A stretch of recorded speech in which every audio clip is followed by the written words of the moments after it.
નમામિ સમિશાન નિર્વાણરૂપમ વિભો વ્યાપકમ. ભગવાન વિભો વ્યાપક છે, કારણ શિવ વજનમાં છે અને સર્વ વ્યાપેલા છે. કોઈ પણ તલ મૂકવાની પણ જગ્યા ન હોય એવા બ્રહ્મ આખું સબર ભરેલું છે.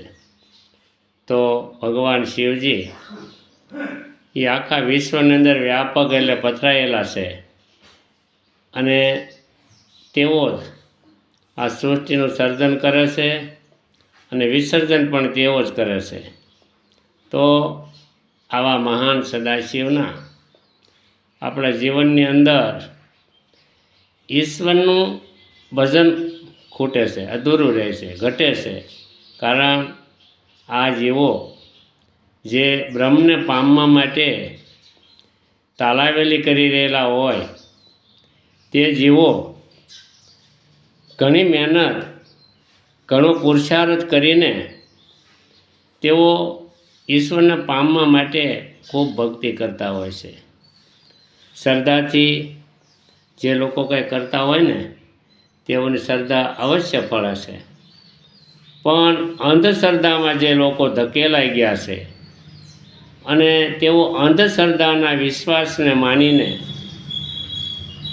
તેઓ ક્યારે પણ જીવની ગતિ થતી નથી તેઓની. કારણ આ જીવ છે ને એ અટવાઈ જાય અંધશ્રદ્ધામાં, પછી આ હાસું તે સાસું કરવામાં તેઓ પાછળ રહી જાય છે. માટે ઈશ્વરને પામવા માટે એક જ સરળ રસ્તો બ્રહ્મને પામ્યા વગર ઈશ્વરના દર્શન થતા નથી. તો ઈશ્વરી મહાન છે. આ બીજા જીવો જે કાંઈ છે અવતાર ધારણ કરીને આવ્યા છે એ ઈશ્વરના રૂપ ગણાય, ઈશ્વર સમાન ગણાય, પણ ઈશ્વર બની શકે નહીં. મહાન એવા આપણા આ ધરાતળ ઉપર થઈ ગયા, મહાન વિદ્વાનો થઈ ગયા, મહાન સાધુ સંતો થઈ ગયા, મહાન ભક્તો થઈ ગયા, જેઓ અવતાર ધરીને અહીંયા આ લોકનું કલ્યાણ કરવા માટે, લોકોને એના સદમાર્ગે એનું સારું જીવન બનાવવા માટે, સારા એનામાં વિચાર નાખવા માટે, એના દિમાગની અંદર, એના મગજની અંદર સારા વિચારો ઘૂસે અને ઘૂમતા રહે તો આ જીવનું કલ્યાણ થાય. એવા હેતુથી મહાન સંતો, મહાન મહાનુભાવો આ જગત ધરાતળ ઉપર આવ્યા છે. અને એવો તમને સમજાવે પણ આપણે તેમાં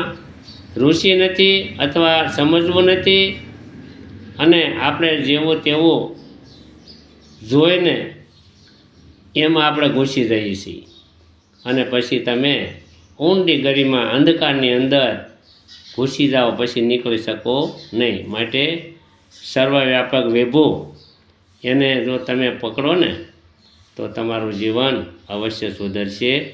અસ્તુ. ઓમ નમો નારાયણ.